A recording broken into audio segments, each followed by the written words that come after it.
So your old car knows your deepest, darkest secrets. And there's a very good chance it is spilling them to a total stranger. Welcome to Auto News Talk. I mean, it is a wild situation out there. It really is. We are looking at a market that is, frankly, just unhinged. If you step onto a dealership lot, you are stepping into this massive paradox. Right. Cars are getting exponentially smarter, prices are hitting absolute record highs, and, the iconic models you grew up with are quietly vanishing from showrooms. Yeah, and the crazy part is that the very technology you are paying a massive premium for might actually be your biggest liability. Exactly. So we need to map out the terrain we are walking through here. We're going to look at a central tension. Like, why are you paying significantly more money for fewer vehicle options? And what is the hidden cost of the technology driving those sticker prices through the roof? Right.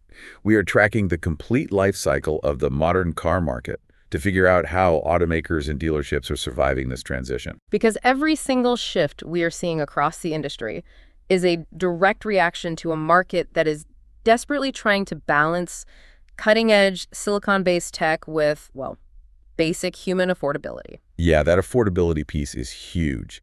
To understand why automakers are making such drastic changes to what they build, we have to look at the immense financial pressure sitting squarely on the buyer's shoulders. Absolutely. I mean, if you have stepped into a finance office, you know that physical pit in your stomach when the finance manager slides the paperwork across the desk. Oh, yeah. The numbers are staggering. An industry briefing analyzing auto retail trends points out that the auto market is locked in this brutal balancing act.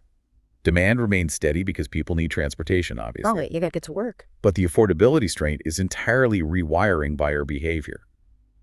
According to that retail briefing, the average monthly payment for a new vehicle has hit $808.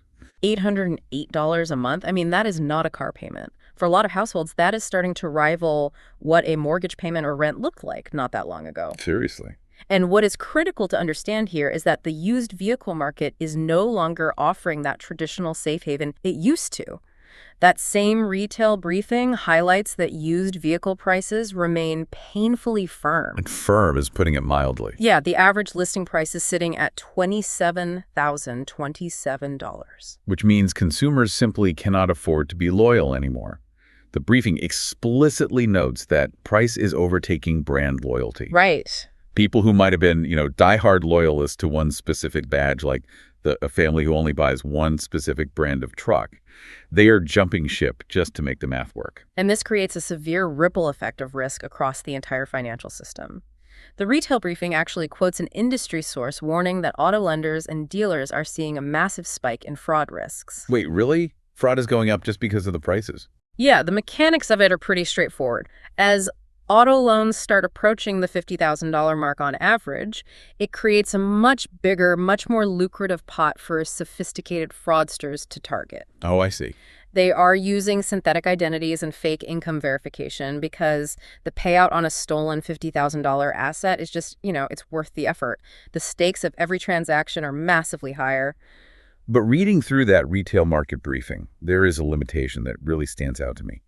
It notes that dealership mergers and acquisitions are actually rising despite slipping overall profitability. Yeah, that part is interesting. It cites a Presidio outlook saying the situation is, quote, not all bad. But what this report doesn't answer is the specific financial drivers behind these acquisitions. It leaves the exact motivation for major groups buying up independent dealerships in such a squeezed, high-risk market entirely unsaid. That is a very real blind spot in the data.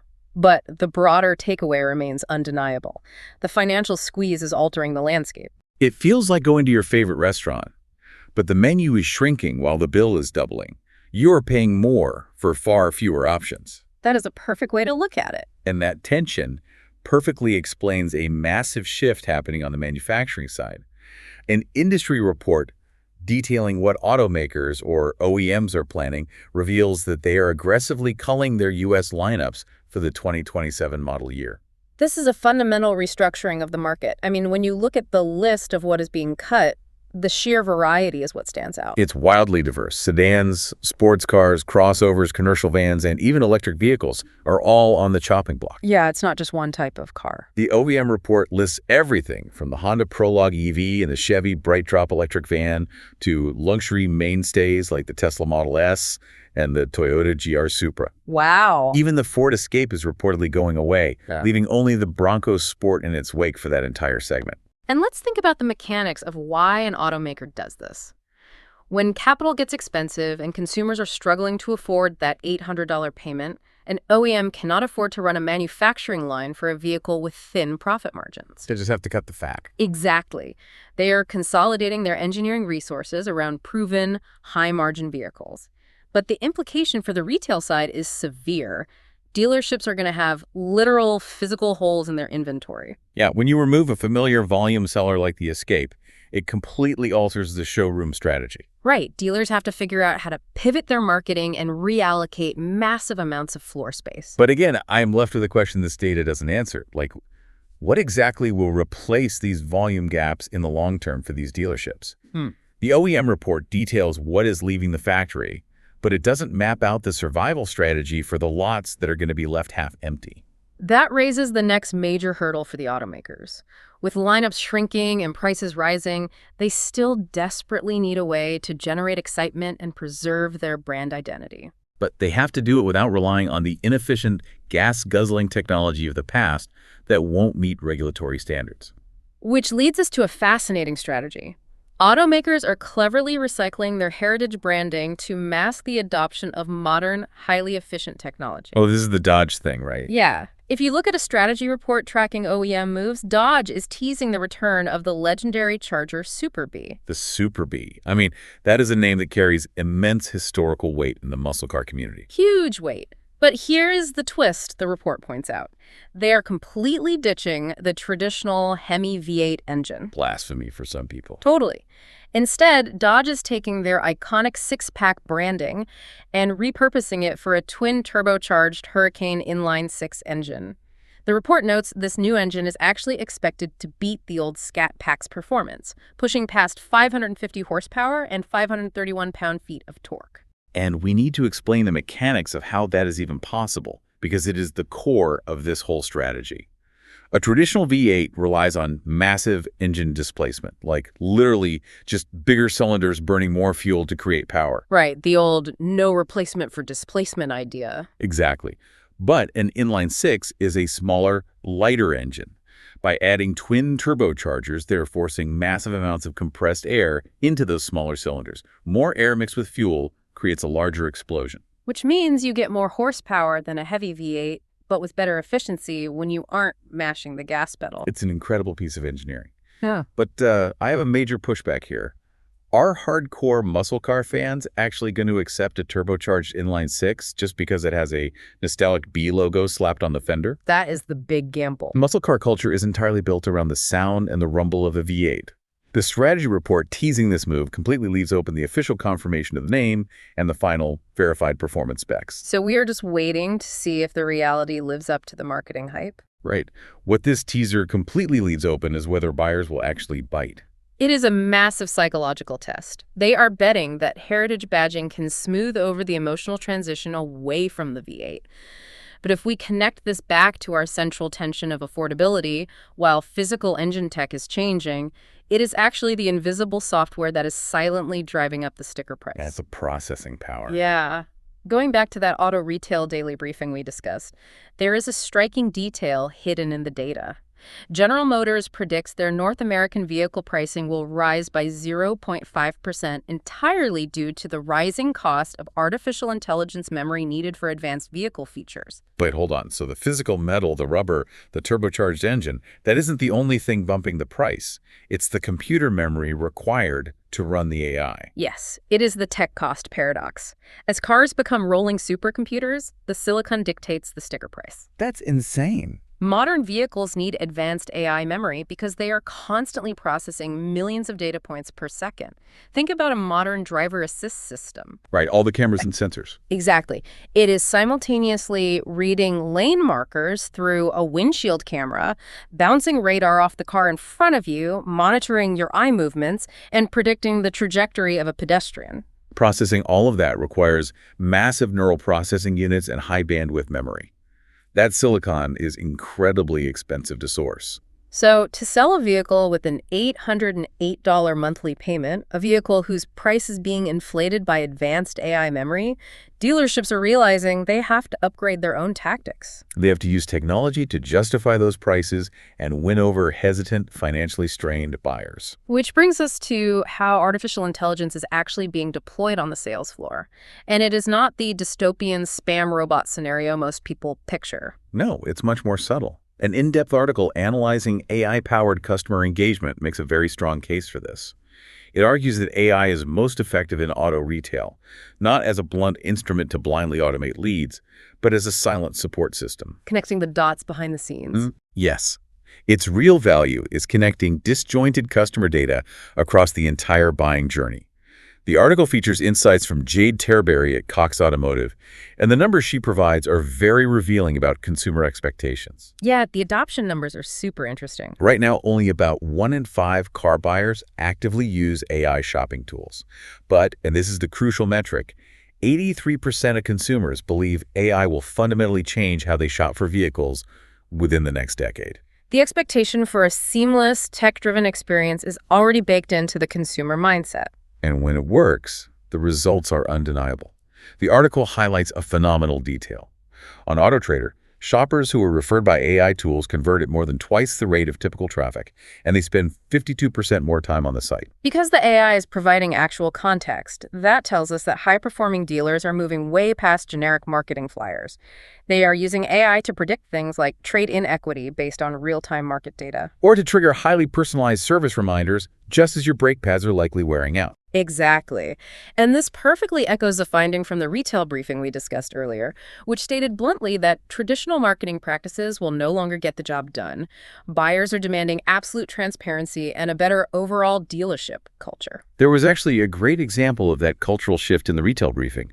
A dealership group ran an internal initiative called Techo Tuesday. Oh, I loved that part. Right, basically bringing in lunch and prizes to boost morale in the service department, and it increased their repair orders by 6% just by improving the internal culture. You pair that human element with AI efficiency, and you have a formula that makes a customer feel like they're getting a premium experience. But there is a massive operational hurdle here that we cannot ignore. What the article on AI engagement doesn't answer is how your average independent dealership actually bridges the technical gap. Yeah, that is a huge problem. How do the folks who don't have massive corporate backing connect their clunky 20-year-old software to this utopian, seamlessly connected AI ecosystem the article describes? That is the million-dollar question. Because if the AI isn't connected to clean, accurate data, it is a disaster. Yeah, it's like a salesperson who forgets your name every time you walk into the showroom. If an AI system sends me an aggressive offer for a minivan when I just bought a sports car from them 6 months ago, it completely shatters the illusion of premium service. It has to have context. Context is everything in sales. But gathering all that highly personalized contextual data, tracking your equity, your service habits, your daily commute, it creates a dangerous blind spot. A huge one. What happens to all that seamless personalized data when you decide you don't want the car anymore and you hand the keys back to the dealer? This is the part of the landscape that is genuinely terrifying. A prominent warning issued on the National Automobile Dealers Association's podcast, Dealer Driven, exposes a massive privacy failure across the entire auto industry. And Nadia is urging dealerships to urgently review how they handle customer data. Because modern cars, equipped with all that expensive AI memory we talked about, are no longer just vehicles. The podcast perfectly describes them as literal smartphones on wheels. Think about the mechanics of what happens when you buy a car. The first thing the salesperson does is help you pair your phone. You sync your entire digital life to the dashboard. And then you forget about it. Exactly. The NADA podcast points out that when people trade in their cars or return a service loaner, drivers are leaving behind a digital goldmine. We are talking about synced contacts, intimate text messages, full navigation history showing everywhere you live and work. And this is the one that really got me. Active garage access codes. It is a staggering physical and digital liability. Imagine someone buying your old car at an auction, pulling up your navigation history to find your home address, and then using the integrated garage door opener that is still synced to the vehicle. That's terrifying. But how is that even possible? You hit reset on a smartphone, and it scrubs everything. The warning says a simple factory reset doesn't work. Why doesn't a car do the same thing as a phone? Because the hardware architecture of a vehicle is vastly different from a phone. When you hit reset on a phone, it encrypts and destroys the data at the core level. But in many vehicles, hitting delete profile or factory reset on the infotainment screen only hides the user interface or severs the Bluetooth handshake. Wow, so the data is still there. Yeah, the raw data, your texts, your locations, is often still deeply embedded in the vehicle's telematics control unit. Dealerships have disjointed processes, meaning cars are moving from the trade-in lot to the detailing bay to the wholesale auction with all of your personal data fully intact in the underlying memory. And ADA warns, this is a systemic operational failure, not just a minor IT glitch. I mean, it is literally like selling your house, but leaving your private diary open on the kitchen counter and putting the front door key under the mat for a total stranger to find. That is exactly what is happening. However, while the podcast does an excellent job sounding the alarm, what it fails to specify is exactly what the 4Ds of vehicle data privacy actually stand for. Right. It brings it up, but leaves you hanging. It introduces this 4Ds framework as the ultimate solution for dealers, but leaves them completely in the dark on the exact framework they're supposed to use to implement it. So the warning siren is blaring, but the instruction manual is missing pages. Precisely. So if we take a step back and look at this entire terrain we've covered, from the pressure on the wallet to the shrinking manufacturing lines, the showroom AI, and finally the dashboard data, how do we synthesize all of this? Looking across all the evidence we have unpacked, 3 distinct themes emerge. First, we are witnessing the death of the bloated lineup. That is heavily supported by the OEM report showing the sweeping 2027 model year cuts, wiping out everything from sedans to underperforming EVs as automakers consolidate resources. Second, there is a massive premium on dealership trust. With the retail data showing the affordability squeeze pushing average payments to $808, traditional brand loyalty is dying. The sources make it clear. Trust is now built through AI personalization that respects the customer's time, and transparent pricing processes that prove the vehicle's value. And the third theme is the tech cost paradox. We demand smarter, safer cars, but the technology itself is what's making them unaffordable. GM's admission that AI memory alone is driving up vehicle pricing perfectly encapsulates why consumers are feeling so incredibly strained. Alongside those themes, we are seeing 2 major contradictions play out in real time across the industry. The first is a fascinating clash of identity. Oh, the nostalgia thing. Yeah, automakers are leaning heavily into nostalgia, like Dodge using the classic Souvenir and 6-pack branding, while simultaneously forcing controversial futuristic tech under the hood, swapping out the traditional V8 for a complex, turbocharged inline-six. And the second tension is a massive operational failure regarding privacy. The industry's push for hyper-personalized AI data collection, knowing exactly when you need an oil change or tracking your daily commute, completely clashes with the NAD warning about their inability to delete that same data when you trade the car in. They are incredible at collecting your data and terrible at protecting it once you leave the ecosystem. Which leads us to one vital, practical takeaway for anyone operating in this space. For dealerships, having connected customer data is undoubtedly your greatest sales tool, but failing to thoroughly scrub that data from the vehicle's memory before it leaves your lot is quickly becoming your single biggest liability. And that wraps up this segment of Auto News Talk. As vehicles become rolling computers, the horsepower under the hood matters a lot less than the processing power in the dashboard and the data it leaves behind. Keep questioning the road ahead. Next time you slide into a dealership loaner car or hand over your trade-in, take a hard look at the infotainment screen and ask yourself, what exactly is this car going to tell the next driver about me?